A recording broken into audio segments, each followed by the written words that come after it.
va commencer par commencer avec une question qui nous concerne, qui vous concerne. Pourquoi avez-vous des doormen à l'entrée? Ça fait discours ésotérique.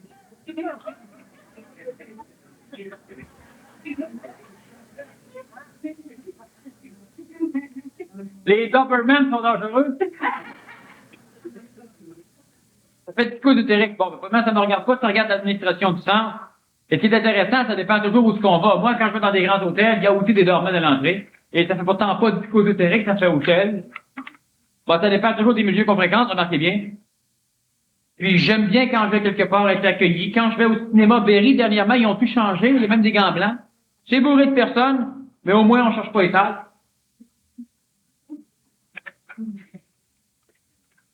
Qu'est-ce que l'involution? L'involution, c'est un phénomène de densification énergétique, c'est-à-dire c'est un phénomène de terrestrification d'une énergie intelligente. Une évolution, ou les forces d'involution, comme de temps en temps certains ésotérismes québécois les appellent, ce sont des énergies plus basses vibratoirement que l'homme. Tout à l'heure, je vais donner l'exemple de plus froide, qui ont une tendance à vouloir évoluer, donc à vouloir sucer l'énergie de ceux qui sont plus hauts, et par rapport à ceux qui sont plus hauts, deviennent des forces d'involution. Un exemple, un individu qui ne comprend absolument rien ce que vous essayez de lui expliquer, si vous n'apprenez pas à vous fermer et à remettre à plus tard l'explication, vous allez être épuisé, fatigué, peut-être impatient, peut-être colérique après un moment donné, parce que celui-ci draine vos énergies. Plus tu t'en tireras mieux après le contact avec vous, vous ne l'aimerez tellement. Hein? C'est comme les vampires d'énergie qui vous téléphonent, et après 1h30, 2 heures, toujours accroché au téléphone, ils se sentent bien après vous avoir parlé. Vous avez le goût de maudire Belle ou Graham Bell pour le restant de... Bon. Alors, l'involution, à l'échelle cosmique ou à l'échelle planétaire, c'est une mécanicité qui empêche l'homme d'accumuler son énergie. Accumuler son énergie, cela veut évidemment dire cesser de la gaspiller. Trop d'énergie sexuelle dilapidée et gaspille l'énergie. La parole inajustée ou les engueulades, enfin, les flots de paroles qui sortent inutilement sont un gaspillage d'énergie. L'inquiétude, l'intellectualisation poussée par la concentration, l'angoisse, la peur, le vécu d'émotions sont des phénomènes d'involution parce qu'elles épuisent l'homme, soit qu'elles l'épuisent psychologiquement, alors il le sait immédiatement, soit qu'elles l'épuisent physiquement. 2 sortes d'épuisement physique, ou 3 sortes. L'épuisement que l'on perçoit, la maladie, le vieillissement. Ce sont des forces d'involution, et toute forme d'involution est évolutive. C'est-à-dire que l'involution fait partie des processus descendants. Et quand on parle de descente, on parle évidemment de densification. Étant donné que l'homme vivant sur une surface ronde, la planète Terre, mais qu'il a toujours eu l'illusion à l'époque d'une surface plate, parce qu'il n'avait pas de conscience suffisamment étendue pour se rendre compte que les 4 coins du monde n'existaient pas, hein, parce que voyager aux 4 coins du monde fait référence à l'idée de la Terre plate à l'époque. Là, l'être humain qui vit sur une Terre plate a toujours l'impression que les choses existent en haut, et il parle donc du ciel en haut, et c'est pourquoi on parle de descente d'énergie. On parle donc d'une arrivée d'énergie sur le contexte planétaire. Force d'involution, en ce sens aussi qu'elles perdent en vibration, donc perdent en conscience. À l'opposé, évoluer, évolution, amélioration, dans le sens évidemment conscientisé du mot. Je ne parle pas de l'évolution darwinienne, mais de l'évolution, disons, améliorative de la conscience. Et alors là, on a accumulation d'énergie, ce qui fait qu'apparemment, on monte, c'est-à-dire qu'on tente, ou on semble, au niveau de la conscience, on semble quitter un peu les plans matériels de notre planète, rejoindre lequel, donc monter. Et c'est pourquoi on parle aussi d'évolution ascendante présentement, dans l'époque actuelle de notre phénomène. Alors, les forces d'involution peuvent être sataniques, lucifériennes, jéhoviques, yaviques. Elles peuvent être divines, elles peuvent être humaines, elles peuvent être anti-humaines. Tout dépend toujours du niveau ou du point de vue où est placé l'humain. Autrement dit, si on regarde les pharisiens de l'époque du Nazaréen, je parle souvent du Nazaréen parce que c'est quand même la religion la plus connue du public québécois. On pourrait aussi donner d'autres exemples. Eh bien, le Nazaréen, il pouvait trouver peut-être les forces sadducéennes et pharisiennes un peu sataniques par rapport à lui. même si par rapport au peuple juif de l'époque, elles étaient Yahvé ou Jéhovah. Force d'involution, ce n'est jamais mal. Par contre, pour celui qui se fait entraîner vers le bas, vers une densification, vers une perte de conscience, c'est mal pour lui. Cosmiquement, c'est toujours convenable. Si cela arrive, c'est que cela est intelligent.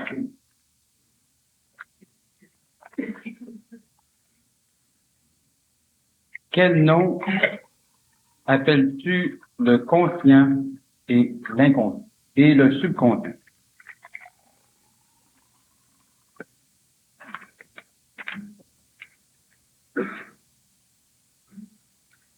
Bon.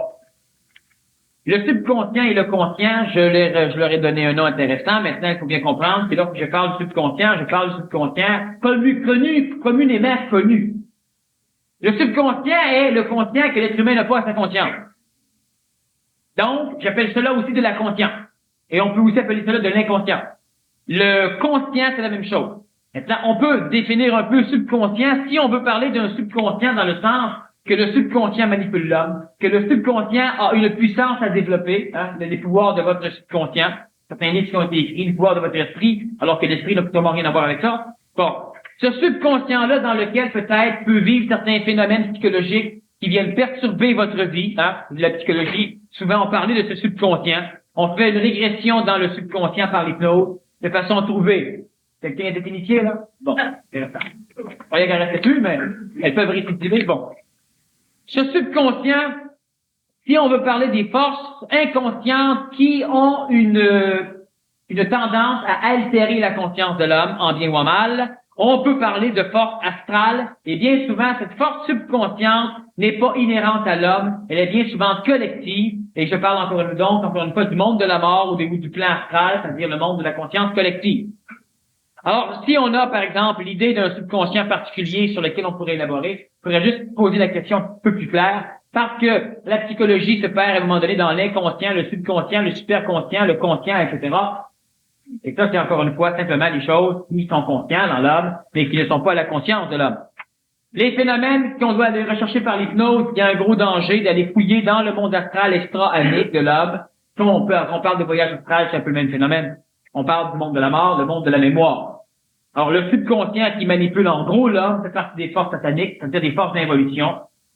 Et le conscient ou le subconscient inhérent à l'homme, c'est-à-dire que si je dis le mot cheval, eh bien, ça vient de votre conscience. C'était juste un peu avant dans votre subconscient.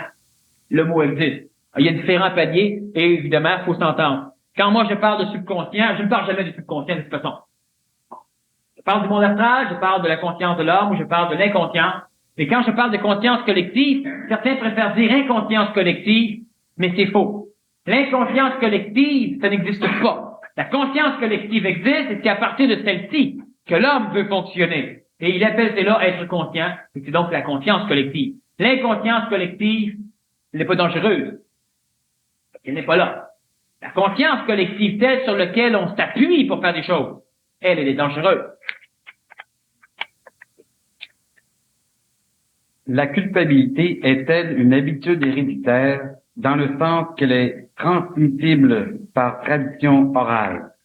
C'est héréditaire d'une façon astrale, donc c'est une hérédité psychologique, c'est transmis par l'éducation. Exactement cela.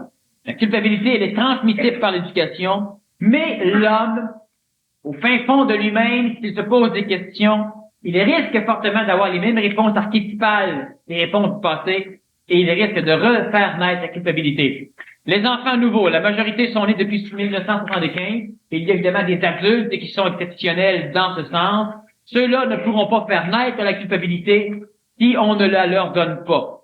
Ceux-là n'ont pas reçu, la facilité génétique de fouiller dans les archétypes, et ils auront une tendance nouvelle à fouiller dans les néotypes, c'est-à-dire à fouiller dans l'explication théologique, émotive, cartésienne, scientifique ou supramentale, nouvelle depuis, disons, 200 ans, qui sont en train lentement de remplacer les archétypes pour faire en sorte que les religions puissent maintenant subir l'évolution que l'humain subit. On sait que beaucoup de dieux ont évolué au rythme de l'humanité parce que l'archétype a été néotypé régulièrement par certains avatars. Ceux qui n'avaient pas tort. Bon. Je me suis déjà fait dire que je vivais beaucoup de culpabilité au cours de mon existence. Croyez-vous que la démarche que je fais ce soir me permettra de changer ce qui devrait être le cours de mon existence, puisque vous dites que le libre arbitre n'existe plus, n'existe pas. Autrement dit, la personne veut savoir si, étant donné qu'elle a été amenée ici de force, je résume, là, mais c'est correct. De force, c'est fort utile, mais effectivement, à un moment donné, tu entends parler, si tu n'as pas entendu parler, tu ne viens pas. S'il y a ceci, s'il y a cela, ça ne fonctionne pas, etc. Bon, la personne, elle est ici et elle pose la question, si je suis ici, est-ce que c'est parce que ça va changer? Chose certaine, si la personne est ici, c'est parce qu'elle est ici.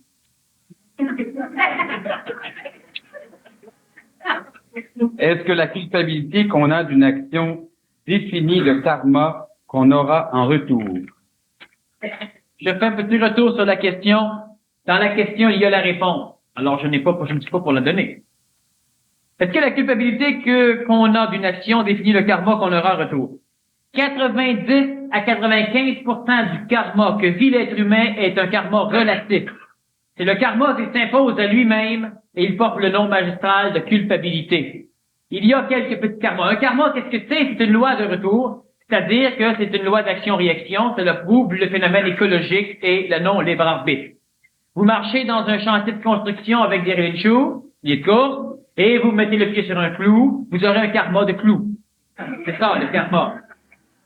Vous lancez une balle dans les airs, plus vous la lancez haute, plus vous semblez libéré. Si vous restez là, il y a des chances qu'un jour elle vous retombe sur le nez. C'est un karma de balle. Il y a un karma dans la matière, le karma est instantané, le karma matériel est souvent instantané. Il y a des karmas différés dans le temps, comme la balle lancée très haut. Si vous n'êtes plus là, ça fonctionne. Hein? Un jour, un homme lance une roche, paf! Il en déduit que Dieu interdit qu'on lance des roches dans le ciel. Un jour, un homme lance une roche, sa femme l'appelle, il s'en va, et il découvre que maintenant Dieu a accepté. Dieu en fait un sorcier. C'est ça le karma. Alors, l'être humain qui connaît, qui comprend les mécanismes de l'écologie, ne change pas les lois, sauf qu'il n'y est plus, comme tel, assujetti négativement. Il y reste soumis, mais il en prendra plaisir. 90 à 95% du karma est un karma relatif, celui que l'humain s'impose à lui-même, et il aime bien le supporter, parce qu'il conserve dans ce karma l'idée du libre arbitre. Comment peux-tu être sûr que l'animal ne sait pas? Comment pouvons-nous être sûrs qu'il sait? L'animal ne sait pas parce qu'il ne vit pas les stress et les phénomènes que l'homme vit. L'animal n'a pas les mêmes peurs que l'homme, l'animal n'a pas l'inquiétude, l'animal n'a pas ce genre de choses. Il y a le chien, construit génétiquement par Noé dans les îles Galapagos, en Atlantide, avant le déluge. Il y a le chat, support vital de l'homme.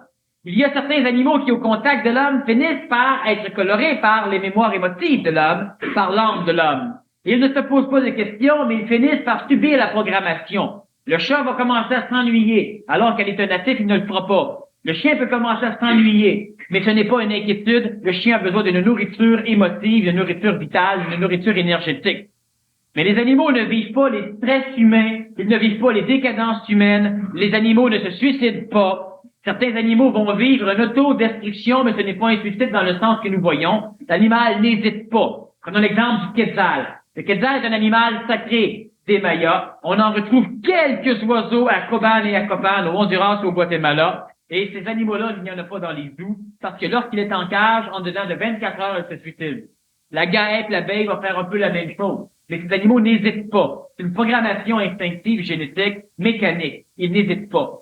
Il n'y a pas chez l'animal le pleur ou le rire. Il n'y a pas chez l'animal l'expression amique d'un savoir savant.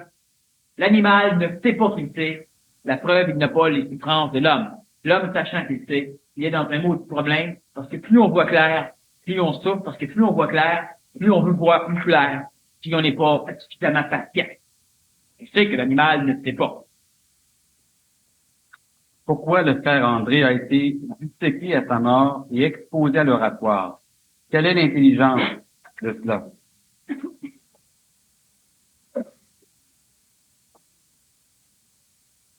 Bon, Alfred Blessett. Pourquoi il a été disséqué à sa mort et exposé à l'oratoire? Toute forme de béatification, cette forme de contexte spécifique doit toujours engendrer, pour se préserver, un contexte satanique. Toute forme de religion engendre, soutient et nourrit un contexte anti-évolutif, quelle que soit la forme de la religion. Dans une société, il y a toujours des individus qui, par l'alcoolisme, la drogue, etc., devront supporter un karma collectif préservant la société de ce karma social ou collectif. Frère André était en contact avec certains phénomènes belzébutiens du monde de la mort, ce qui lui permettait d'engendrer certaines formes de restauration énergétique vitale, les guérisons. Il était en contact parce qu'il se servait d'une clé, Joseph. Et enfin, on va passer là-dessus, on parlait de la dissection. Bon. Pourquoi prendre le cœur du frère André, le mettre dans une cage et l'exposer? Pourquoi prendre ses vêtements, les mettre sur des poupées de plâtre et conserver mémoriellement ce qu'il faisait avec ses meubles? Un jour, on a dit que le cœur du frère André a saigné et le monde était emballé. Un cœur, lorsque ça pleure, ça saigne. Ça ne peut pas le verser de là. Le frère André a été disséqué et pour la simple raison que les forces hyper sataniques de certaines formes de chrétienté s'arrangent de temps en temps pour pouvoir créer un condensateur attractif d'énergie démoniaque de façon à préserver le reste de l'entité de ces attaques. Un voyant qui observe l'oratoire voit souvent des entités volées là-dedans, des choses relativement noires. Si une personne veut avoir la paix, ce n'est pas à l'oratoire qu'elle peut aller. En faisant une marche vers l'oratoire, dans l'idée égrégorienne d'un contact avec le frère André, ou avec Saint Joseph, comme il les appelle, elle peut aller chercher une énergie égrégorienne qui va engendrer une guérison. Elle peut. Si elle prononce, si elle se sert convenablement des clés égrégoriennes, laissez-la. Mais l'oratoire lui-même est un condensateur d'énergie qui préserve la chrétienté du Québec des attaques sataniques. Parce que ces forces d'évolution sont trop occupées à l'oratoire à jouir de la décapitation d'un bonhomme devant l'admiration des fidèles. Voilà pourquoi cela a été fait, et les religions ainsi que la chrétienté, c'est cela, et c'est intelligent qu'elles s'en servent. Ce ne serait pas intelligent qu'elles n'instruisent. Je ne me sens plus coupable lorsque certaines personnes de l'entourage exercent un chantage émotif. Mais cela mérite. Comment en arriver au détachement? Bon, l'irritation, c'est déjà bon. La personne se prend un peu trop au sérieux et elle aimerait que tout le monde le comprenne ou etc., ou que tout le monde évolue. C'est un peu de l'orgueil. Ce n'est pas grave, les choses se changent tout seules. Mais cela mérite. Comment en arriver au détachement? Dans une conférence comme ça, là, on peut répondre, mais ça ne change pas grand-chose. C'est cessez de vous prendre au sérieux, foutez-vous carrément qu'on vous manipule, ou bien instruisez-les de cesser, mais on ne peut pas les amener à comprendre l'évolution qu'on a vécue. Ils le feront de par eux-mêmes, parce que de toute façon, il n'y a qu'un seul chemin et l'homme doit être son seul maître. Quand on vient ici en conférence, c'est comme si on lisait un livre. On prend des informations et on en fait ce que l'on veut. On doit laisser à ceux avec qui l'on vit la possibilité de faire la même chose. L'irritation est de l'impatience de l'ego. Lorsqu'il se sentait manipulé, lorsqu'il se sentait coupable, il n'était pas irrité, mais il souffrait. Maintenant qu'il s'en est libéré, il est impatient parce qu'il n'est pas capable d'attendre le temps où l'extérieur fera aussi la démarche. La seule façon de cesser de s'en irriter, c'est d'observer comment stupide est l'irritation. Et si on arrive à voir clairement la stupidité de l'irritation, premièrement, cela prouvera qu'on n'est pas stupide, mais qu'on est très intelligent de le voir, et on finira par apprendre à en rire. Lorsqu'une personne veut continuellement nous culpabiliser, on ne doit pas se laisser drainer en énergie. L'irritation peut aussi être un mécanisme réflexe de défense. Trop de succion d'énergie. Alors, on doit instruire les vampires.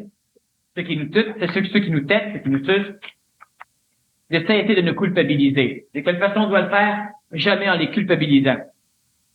Mais on doit s'arranger pour bien leur faire comprendre que présentement, tu es encore sur mon dos, alors je m'en vais prendre une marche, balaye, je m'en vais, je ferme la porte. Si on a peur que personne s'en aille, vous êtes encore assujetti à la culpabilité, mais vous ne le savez plus. Un être humain qui ne peut vous laisser libre, laissez-le libre. J'ai lu qu'aux États-Unis, des femmes étaient enlevées et étaient fécondées par des extraterrestres. Qu'en pensez-vous? Et si c'est vrai, quel est leur but? Bon, originalement intéressant. Pour ceux qui n'étaient pas là, si un jour vous rencontrez un extraterrestre, démerdez-vous pour que lui rencontre un terrestre extra. C'est à lui de s'agenouiller.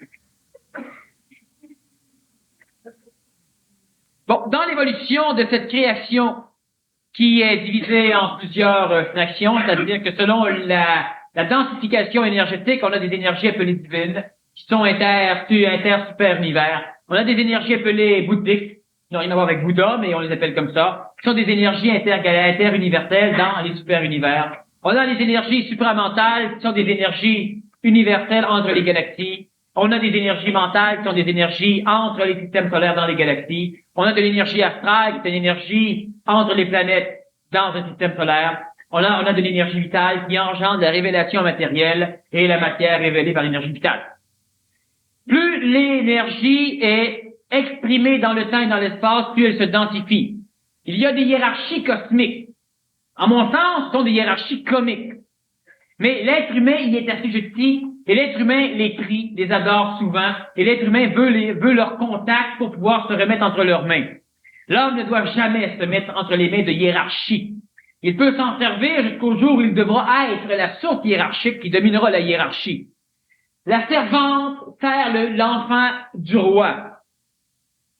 Mais le roi, l'enfant du roi, est assujetti à la servante. La servante, c'est beaucoup plus que l'enfant. La servante est la maîtresse de l'enfant. La servante est la guide de l'enfant. La servante éduque l'enfant. Elle instruit l'enfant. Mais un jour, l'enfant devra être le roi. Et si la servante ne veut pas, elle devra être détruite. La servante va tout faire pour que l'enfant sache toujours que c'est elle la bosse, même si elle devient roi. C'est ça la hiérarchie. Alors l'enfant, tant qu'il est jeune, il pense qu'il est con. Il pense que l'autre est le prof, que l'autre est le maître, que l'autre est le Dieu, que l'autre est ceci ou cela. La servante peut lui sauver la vie 2 ou 3 fois. Et elle dira, lorsque tu seras roi, ne m'oublie pas. Elle t'aide. Elle veut un poste. Une hiérarchie.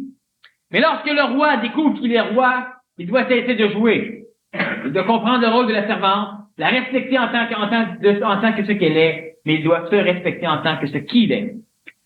Lorsque les forces évoluent, lorsqu'elles pénètrent le contexte planétaire, ces énergies supramentales pénètrent dans 2 zones. Une zone qui va être, disons, atomiquement constituée des éléments rares, l'hélium, l'argon, le krypton, le xénon, le radon. Et ces énergies vont conserver la mémoire de leur pénétration et devenir une énergie supramentale dans le monde de la mort. Il y a d'autres énergies qui touchent à l'être humain, et certains êtres humains vont pouvoir l'exprimer, créer des films intéressants, écrire des livres intéressants, des romans ou des livres sérieux. Et elles peuvent aussi être exprimées par une antenne supramentale, un orateur comme Krishnamurti, Aurobindo, Maire et d'autres au Québec, etc., qui aura la faculté de mémoriser ce contact et de créer l'astral supramental. Et cet astral supramental sera véhiculé par les substances l'oxygène, le carbone et ces choses-là. C'est pourquoi d'ailleurs, on peut, au contact d'une personne qui a un certain contact supramental, juste respirer son air, comprendre des choses. Mais lorsqu'on s'éloigne, finalement, lorsque l'oxygène est rejeté, on ne comprend plus le pas. C'est le cas de Mère Méra et de d'autres personnes. Lorsque l'être humain vit cet astral supramental, certains contacts supramentaux pénètrent ces sphères et sont colorés par l'attente de l'homme. Cela engendre dans une forme de matérialité ectoplasmique, énergie vitale, des formes que nous connaissons sous le terme d'extraterrestres. Voilà non identifié, mais quand c'est identifié, ça s'appelle extraterrestre. Vous savez, un ovni, ça s'appelle extraterrestre. Hein? C'est pas un vaisseau spatial. C'est identifié.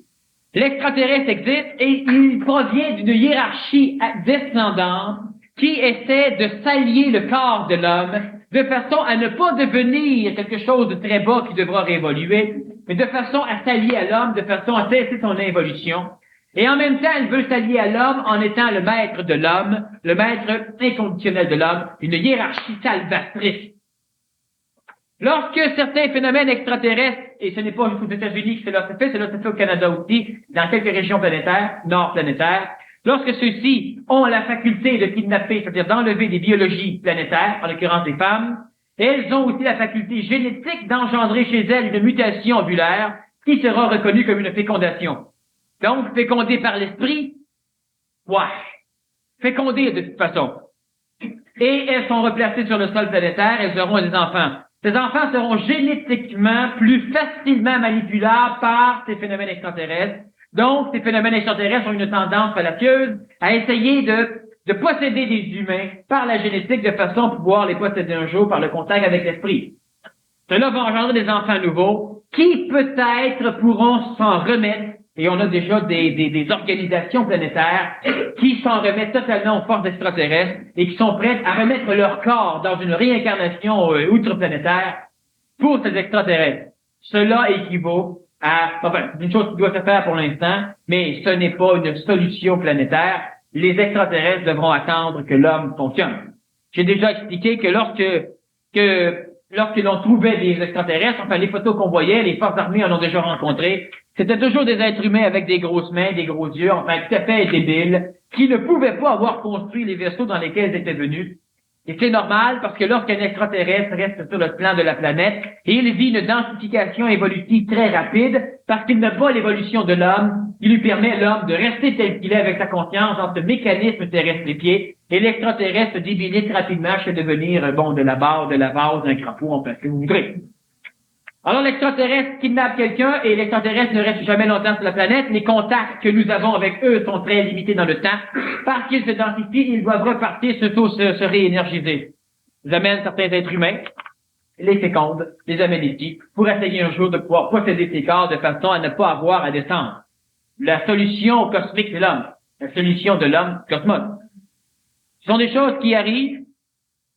Ces phénomènes un jour peut-être lutteront contre l'homme. Mais de toute façon, ils perdront. Qu'est-ce que j'en sais? Ça me plaît de dire ça. Ah, c'est...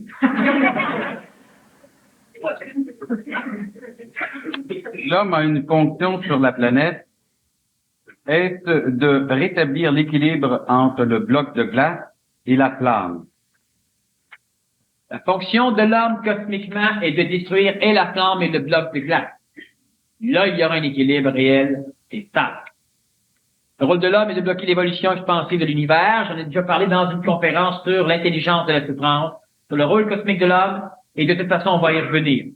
Mais là, on sortirait, pour finir très tard. Il ne faut pas reprocher à un petit enfant de répandre du café sur la table, mais est-ce qu'on doit reprocher à un enfant de 12 ou 13 ans de faire l'acte sexuel? Bon. L'enfant a 12 ou 13 ans dans le visuel. Est-ce qu'il a 12 ou 13 ans vitalement, sexuellement ou génétiquement ou psychologiquement? Pour nous reprocher à un enfant de 12 ou 13 ans d'être assujetti à une manipulation collective sociale qui finalement permet et même considère comme étant normal et émancipé de faire ce genre de choses. On doit laisser l'enfant faire ce qu'il doit faire, mais on doit comprendre l'intelligence de faire ou de ne pas faire, et on doit s'arranger pour que l'enfant comprenne l'intelligence de faire ou de ne pas faire. Et pour expliquer à l'enfant l'intelligence de faire ou de ne pas faire, on ne doit jamais être soumis à la morale. La morale n'exprime pas l'intelligence. La morale est une tentative de palliation au manque d'intelligence ou de visu-intelligence de l'homme. La morale, c'est l'expression, soit archétypalement divine, soit hautement morale, c'est-à-dire qu'on a des moralisateurs, des guides, des avatars, des prêtres, des philosophes qui à un moment donné installent une morale, qui essaie de suppléer au manque de vision écologique de l'humain. Mais lorsque l'on veut expliquer à un enfant de 12 ou 13 ans certaines choses, ces enfants-là sont souvent suffisamment nouveaux pour en comprendre l'intelligence.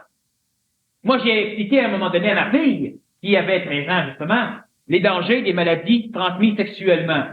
Alors, on a regardé des chiffres ensemble, un adolescent sur 3, à un moment donné, peut être porteur. On a regardé ceci, cela. J'ai expliqué aussi que le gars cherchait avec ça, fait que le gars fait même pas qu'elle affaire. Et puis à un moment donné, elle faisait ce qu'elle voulait faire. À un moment donné, si tu as une maladie sexuelle, il sera un peu tard, ça dépend des maladies, mais il y en a, tu sais, quand quelqu'un se fait fidéliser, c'est pas un cadeau. Bon. Alors, par l'intelligence, bien, effectivement, c'est pas mal réglé, mais elle fait ce qu'elle veut faire. Parce que à 12 ou 13 ans, vous savez qu'un jour, avant le mariage, fallait pas. Hein? Et certains trouvaient ça con. À un moment donné, avant 21 ans, fallait pas. Certains trouvaient ça con. À un moment donné, avant 16 ans, fallait pas. Certains trouvaient ça con. C'est sûr qu'à 6 ans, ça va être compliqué. À un moment donné, il faudra arrêter quelque part. Mais expliquons l'intelligence de certaines choses. Présentement, la société québécoise, elle est pas pire. Si elle ne peut pas empêcher certaines choses qui peut-être peuvent énergétiquement être dommageables, Mais au moins, elle enseigne de se préserver contre les mécanicités biologiques. Hein? Les microbes, les nicotins, bon. C'est déjà pas pire. Sauf qu'on en est encore au tabou sexuel et à un moment donné, on le démolit par la libération sexuelle. Puis un jour, il faudra se libérer de la liberté pour faire les choses qui doivent être faites. Et on n'a pas à moraliser un enfant, mais on doit à découvrir. Un enfant peut avoir raison, l'autre peut avoir tort. Ce n'est pas collectif, il faut palper l'enfant, palper l'événement et savoir pas. Quelle différence il y a entre le Talmud, la Bible, Ancien Testament et Nouveau, la Kabbale, et comment voit-on de nos jours, le voit-on de nos jours en 87? Bon. Le Talmud, c'est le Talmud.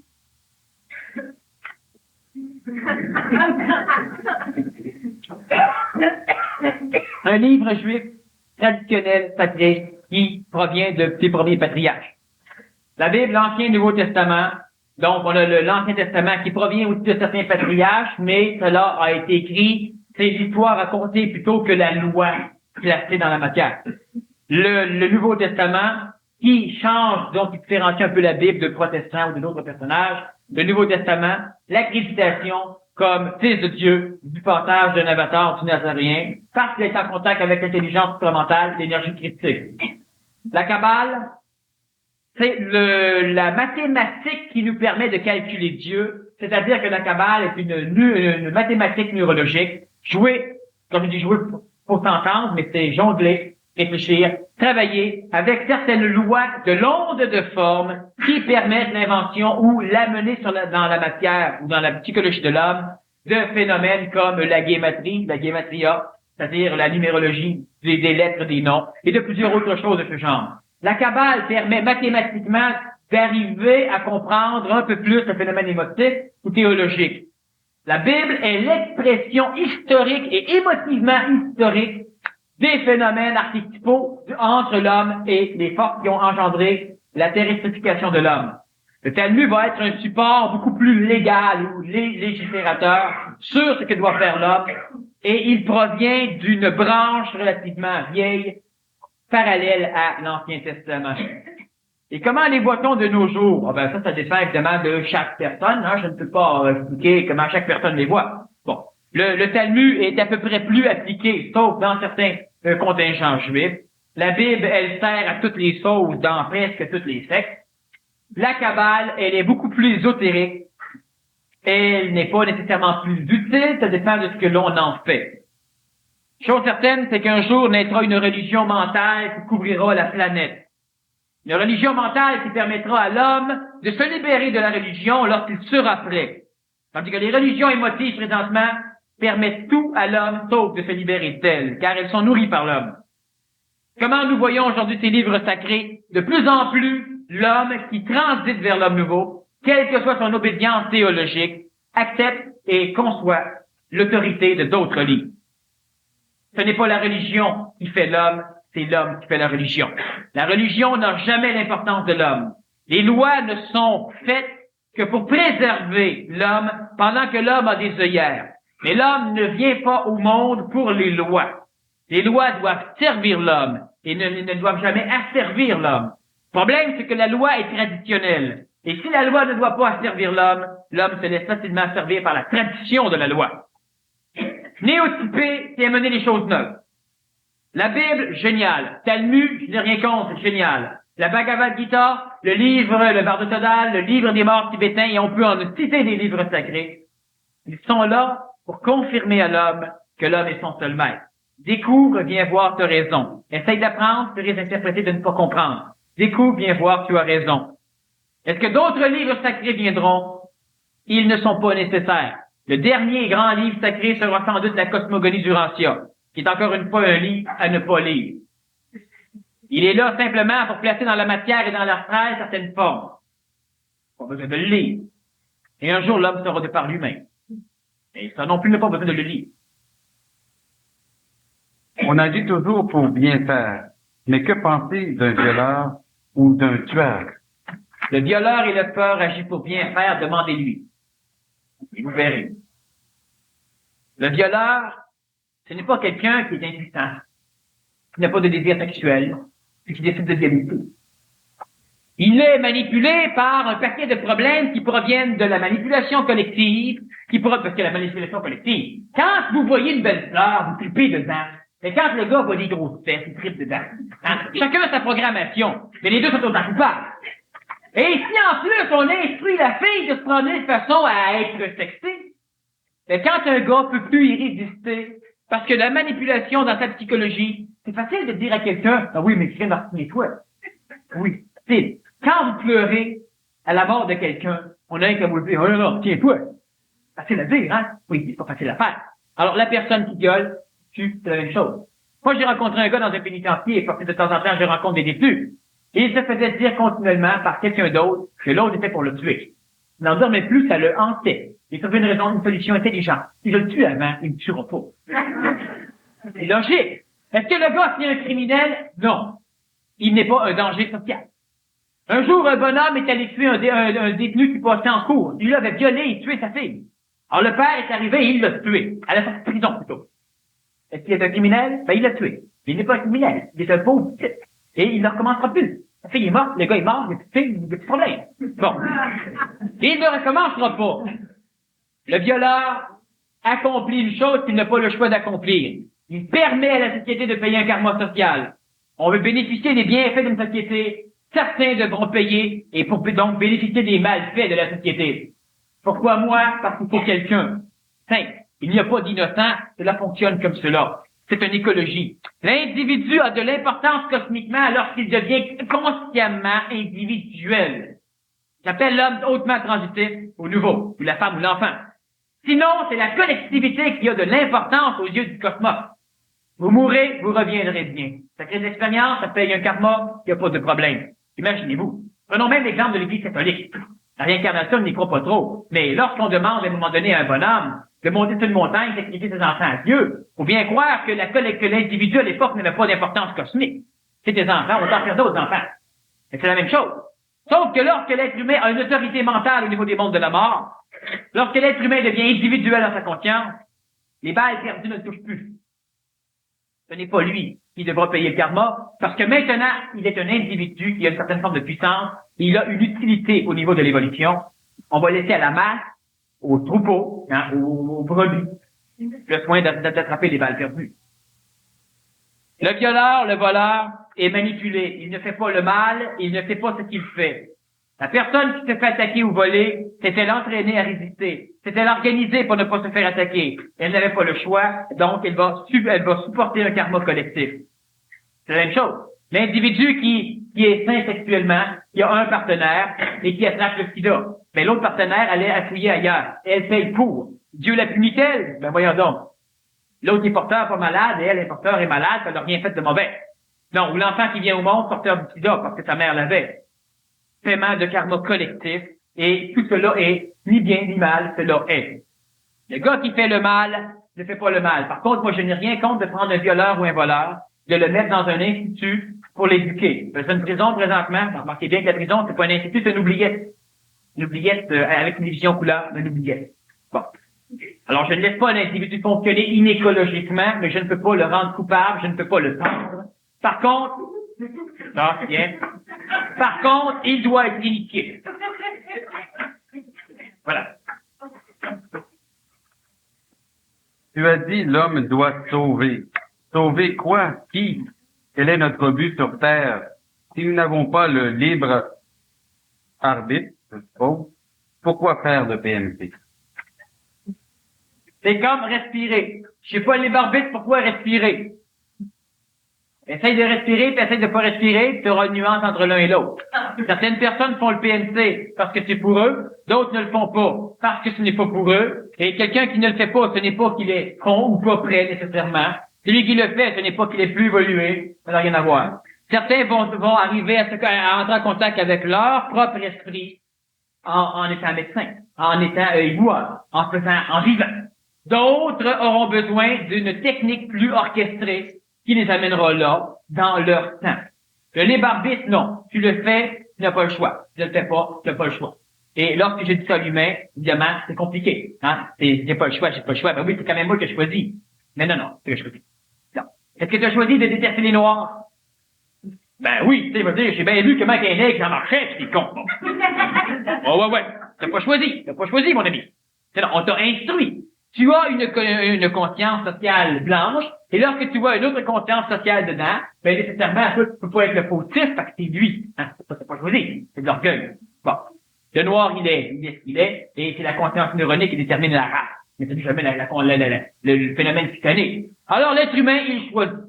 Moi, j'ai choisi, tu sais, moi, j'aime mieux tel genre de jus, ou j'aime mieux tel genre de vin, tu sais. J'ai appris à goûter, j'ai fait un choix. Ouais, mais si t'aurais papier gustatif d'un cochon, tu choisirais pas la même chose. Hein? T'as pas fait de choix. T'es bâti comme ça. Bon. C'est comme quand quelqu'un vient me dire, moi, je suis pas mal bon, j'arrive à courir 1 000 en 30 secondes. Ouais, prête-toi ton corps, on va courir pareil comme toi.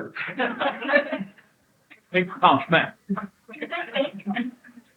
La personne, elle le fait, elle ne le fait pas, elle ne le fait pas, ça dépend des individus et ça dépend des choses, c'est tout.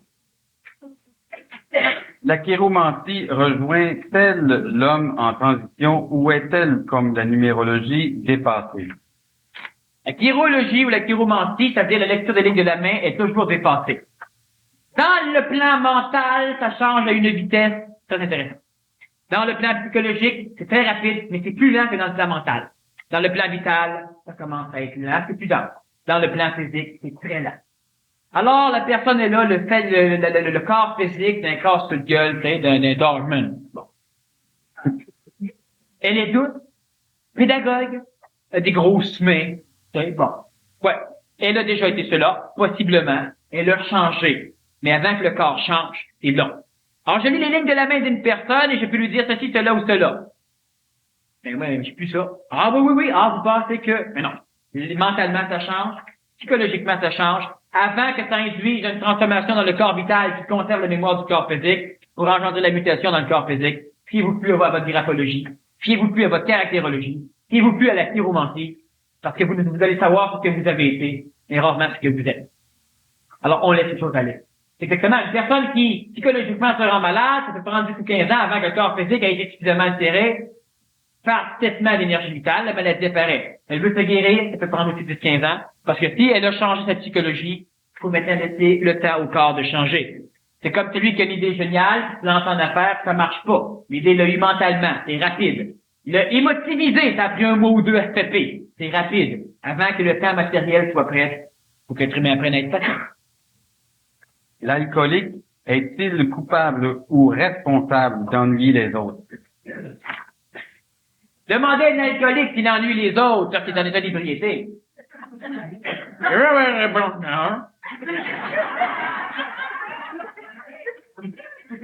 veux parler, mais non. Bon. Es-tu coupable ou responsable? Il sait pas ce qu'il fait. Êtes-vous coupable ou responsable d'être achalé par l'alcoolique? Et pas le choix non plus. L'être humain doit essayer de considérer la mécanicité d'évolution, quelle que soit son obédience théologique, philosophique, morale, non pas à partir de quand on sait, mais commencez juste par voir si l'humain a le choix ou pas. Imaginez-vous, posez-vous la question. Le gars qui est en état d'ébriété, même le gars qui boit, il n'est pas coupable, il n'a pas le choix. Il veut pas boire, il boit un verre, puis il veut pas. La personne qui est grosse et qui est cochonne, elle n'a pas de volonté, là.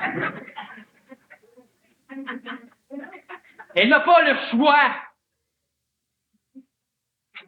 C'est déjà expliqué le phénomène de la volonté. Ben, dans le séminaire, on en parle un peu. Regardez ceci. Le gars, il est paresseux. Il a-t-il le choix d'être paresseux? Ben oui, non, il devrait travailler, il devrait se occuper un peu. Oui, non, le gars, il a de la volonté en tabarouette, il a la volonté de rien faire. Demandez à n'importe quelle personne hautement travaillante de passer un mois à rien faire, elle n'aura pas la volonté de le faire. Elle sera pas capable. Elle a la volonté de travailler, l'autre, il a la volonté de rien faire. L'alcoolique, il a la volonté de boire. Vous êtes contre la boisson? Foulez-vous la gueule et rentrez travailler. Vous pouvez pas, hein? Vous n'avez pas la volonté de le faire, hein? L'alcoolique, il gueule, lui. L'être humain, lorsqu'il est mal pris, il n'a pas le choix. Celui qui vient de manger peut facilement juger celui qui doit jeûner et trouver qu'il n'y a pas de volonté. Mais c'est facile de parler. On doit observer les choses. L'alcoolisme, là, moi, là, j'ai arrêté de boire, j'ai pas eu de problème. Parfait. Mais est-ce que tu as des relations sexuelles souvent?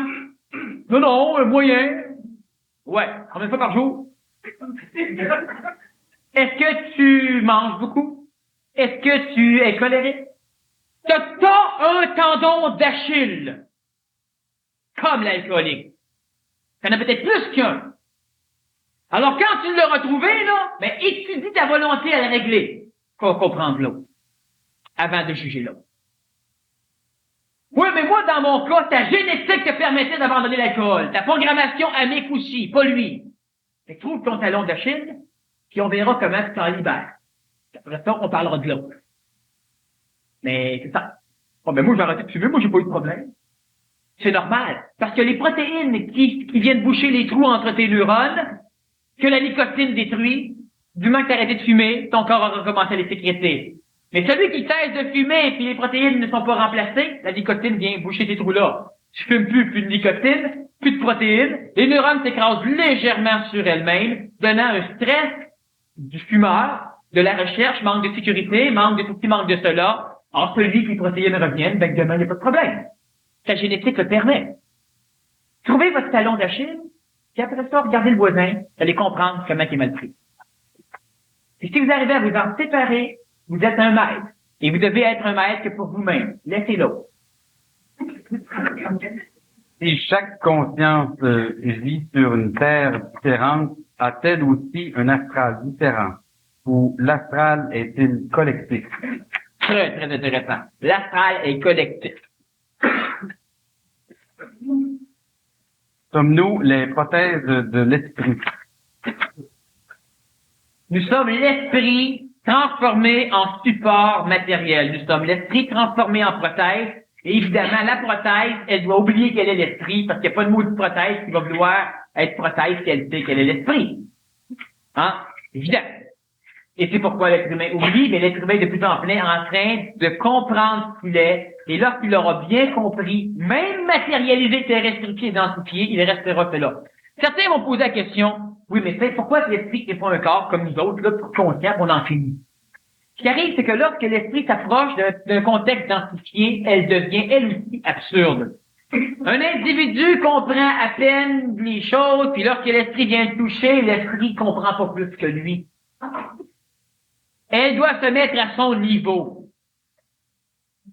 Et lentement, l'être humain accumulant de l'énergie augmente son potentiel vibratoire, ce qui permet à l'esprit de le rejoindre à un niveau supérieur. C'est pourquoi un individu, à un moment donné, qui médite, qui transcende, qui prie, qui s'énergise, de quelque moyen que ce soit, finit par avoir une conscience plus grande. Mais l'esprit peut être arrêté par l'homme à un niveau vibratoire plus subtil. Et lorsqu'il mange du beurre lorsqu'il a une relation sexuelle, lorsqu'il s'engueule, lorsqu'il peut tester son énergie, ben là, il comprend plus si bien, parce que là, c'est ça. Il a la mémoire, mais il comprend plus. Il est colérique, il est impatient, il n'a plus la même énergie. C'est normal, ayant baissé, l'esprit baisse, et puis voilà. Et c'est pourquoi nous devons constituer des corps matériels qui constitueront par la suite un véhicule à de l'énergie amique, l'âme, qui constituera le principe même de la gestion de la souffrance, qui engendrera la désillusion, de façon à créer la logistique des mémoires, le plan mental, l'intellect à la naissance, le plan mental, qui lui vibrera à un point tel qu'il pourra arriver à engendrer l'ajusteur de pensée pour finalement entrer en contact avec l'esprit. Alors l'esprit touche un plan, qui touche un plan, qui touche un plan, qui touche un plan, et ça ne bousille pas les plans. Et ça, c'est de l'homme. C'est la particularité la plus évoluée dans les contextes universels, parce que c'est la seule chose qui a la faculté d'avoir un corps de chair, tout en ayant une conscience divine. Lorsqu'on dit que Dieu s'est fait homme, la génétique biologique du Nazaréen était suffisamment puissante à l'époque pour subvertir de l'esprit. Mais ça devait passer par le corps d'un être humain, ça devait passer par le corps d'une femme, ça devait être engendré par de la génétique. Ça n'est pas arrivé pouf à créer un corps, ça ne pouvait pas. C'est pourquoi ça passe par le corps d'une femme. Jean le Baptiste était un potentiel de christification, et le Nazaréen aussi. Jean le Baptiste, sa génétique n'était pas suffisamment puissante, et c'est donc le Nazaréen qui l'a emporté. L'homme reçoit toujours l'énergie selon son plan de conscience. C'est pourquoi il le colore et l'ajuste à lui. C'est pourquoi on ne doit jamais accepter comme état absolu, quel que soit le contact. Parce qu'au fur et à mesure où on augmente, l'absolu change. Tout est relatif. Par rancune, on pose un geste qu'on sait que ça va faire mal. C'est prémédité. Ainsi, on peut se sentir coupable. Par rancune, la rancune est une hantise psychologique, un manque de nourriture, une frustration de l'ego qui doit lutter entre le concept de ce qu'il aurait voulu qui arrive et ce qui est réellement arrivé. Alors, il a une rancune, c'est-à-dire que c'est de l'orgueil. Ne pouvant supporter le fait qu'il n'a pas pu avoir son libre arbitre, nécessairement, il veut se venger. Mais il a aussi été éduqué à ne pas se venger. Donc, dans sa vengeance rancunière, existe maintenant un autre conflit entre le concept du pardon et ce qu'il est en train de vivre. Cela peut aussi engendrer la culpabilité, l'empêchant de découvrir que finalement, il est manipulé d'un concept à un autre par rapport à ce qu'il vit. La personne qui, apparemment, volontairement, en rancune, se venge et fait ce qu'on pourrait appeler le mal, dans ce contexte relatif, pour elle, à l'instant où elle fait le bien. Elle pense à elle en premier. Mais dans un cadre écologique, cela devient inécologique. Sauf que, à travers cela, elle s'instruira et elle instruira l'autre de ce que c'est que l'écologie et de la fonction même de l'illusion du libre arbitre. Ça prend des millénaires et plus ça va vite. La matière bouffe toute la lumière. Comment faire l'inverse et la rendre lumineuse? Accumulation d'énergie fera qu'un jour la matière sera lumière. Mais si on prend la matière et sans accumuler de l'énergie, on veut libérer la lumière qu'il y a dedans, demandez à ceux qui ont vécu à Hiroshima et à Nagasaki qu'est-ce qu'ils en pensent. La matière, elle est constituée de tellement d'énergie, de tellement de puissance, de densification tellement massive qu'il ne faut pas la libérer si on n'a pas un tampon par-dessus pour la contrôler. Le tampon, ce n'est pas seulement l'eau lourde. L'eau lourde dans une centrale nucléaire pourrait faire office de l'énergie vitale dans le corps de l'homme. Mais il faut quelque chose d'autre que l'eau lourde, quelque chose d'autre que d'autres choses, et ça, c'est l'homme au complet. Un jour, l'homme pourra prendre de la matière et en révéler la lumière. Sauf qu'il sera là pour la contrôler. Et présentement, ce n'est pas le cas. Présentement, l'homme doit accumuler de la lumière de façon à pouvoir comprendre la mécanicité même qui gère la densification des énergies. Alors, présentement, vouloir faire rendre lumineux la matière elle-même, l'homme deviendra lumineux. Comment l'homme devient lumineux? Pas en mangeant du phosphore. L'homme accumule de l'énergie, et tant qu'il accumule de l'énergie, il amène des choses vers lui. Mais accumulant de l'énergie, l'homme engendre une masse chez lui. Une masse qui sera de plus en plus grandissante. Une masse, et la masse, Einstein le premier l'a amené, a la faculté de courber l'espace-temps dans son voisinage. Plus la masse devient grande, plus la masse va s'écraser sur elle-même. Et elle s'écrase lentement.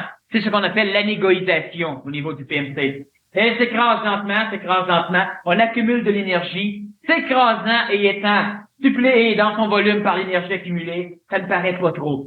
Mais à un moment donné, elle va avoir une masse tellement grande qu'elle va tellement s'attirer sur elle-même qu'elle va finalement occuper un volume dans l'espace-temps plus petit, ce qui va accentuer sa masse et son attraction.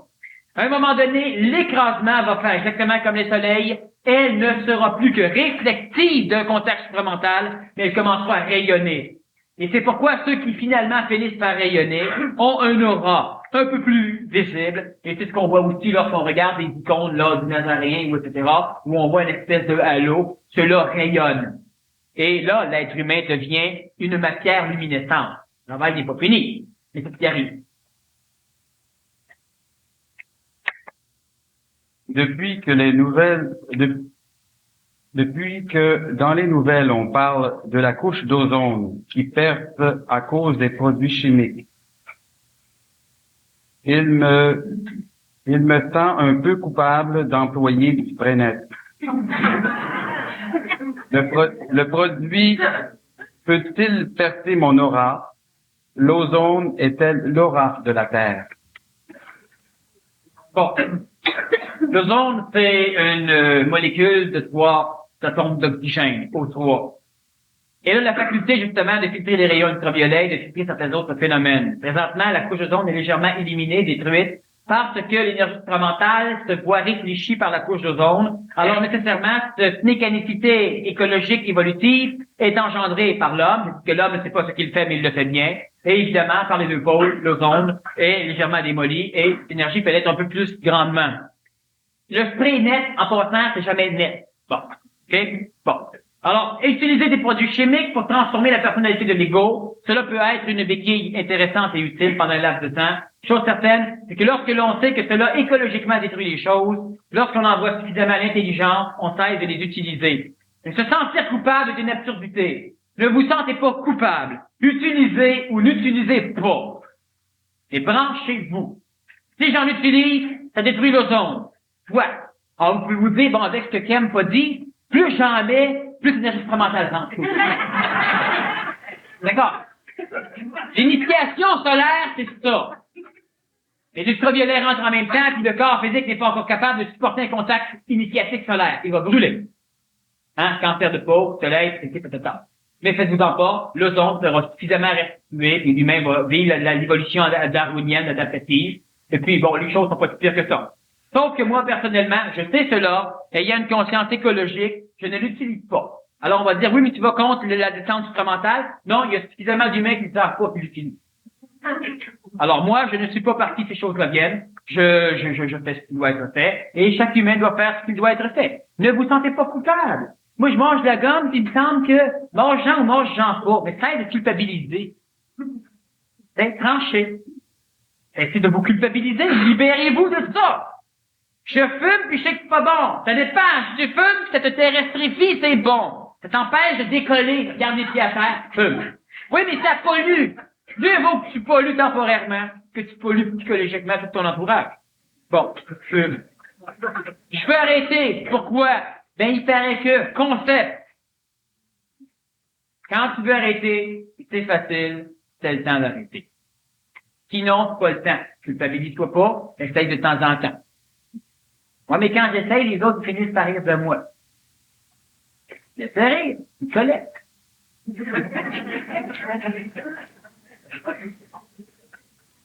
Il y a des êtres supérieurs qui habitent la Terre. Donc, ils sont nouveaux. Ma question, est-ce que l'homme ancien est issu de moins de réincarnation que l'homme nouveau? Sinon, ce serait injuste. Donc, l'homme nouveau, ça se gagne. Bon. Alors, la question est bonne, sauf qu'elle a été posée d'une façon intéressante, c'est qu'on pose la question et on veut absolument avoir une réponse qui fit avec ce que l'ego veut aller chercher. Ça, c'est l'ajusteur psychologique qui est venu altérer la question de façon à ajuster la réponse à l'ego pour qu'il ne souffre pas trop. Bon. Et ça, cela arrive fréquemment. J'en profite ici un peu. Il y a l'ajusteur de pensée qui ajuste mentalement, et il y a l'ajusteur psychologique, l'intellect, entre autres, qui justement ajuste ces choses-là. Ma question, est-ce que l'homme ancien est issu de moins de réincarnation que l'homme nouveau? Autrement dit, l'homme nouveau, il est nouveau, c'est bien beau. Mais j'espère au moins que Super a fait plus que l'homme ancien. Bon. Non, c'est injuste. Les hommes nouveaux d'aujourd'hui ont sans doute quelques 800 à 1000 ans de plus que la majorité des hommes anciens. Mais il y aura de plus en plus par la génétique des hommes nouveaux qui n'auront pas vécu longtemps au niveau des processus réincarnatifs.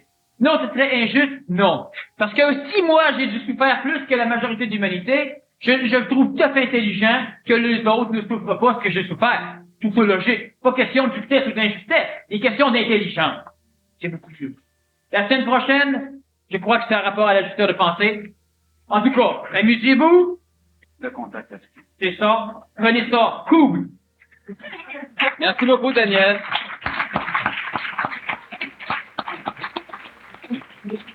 Demain soir, conférence avec M. Roger Gollet, le titre des deux dimensions.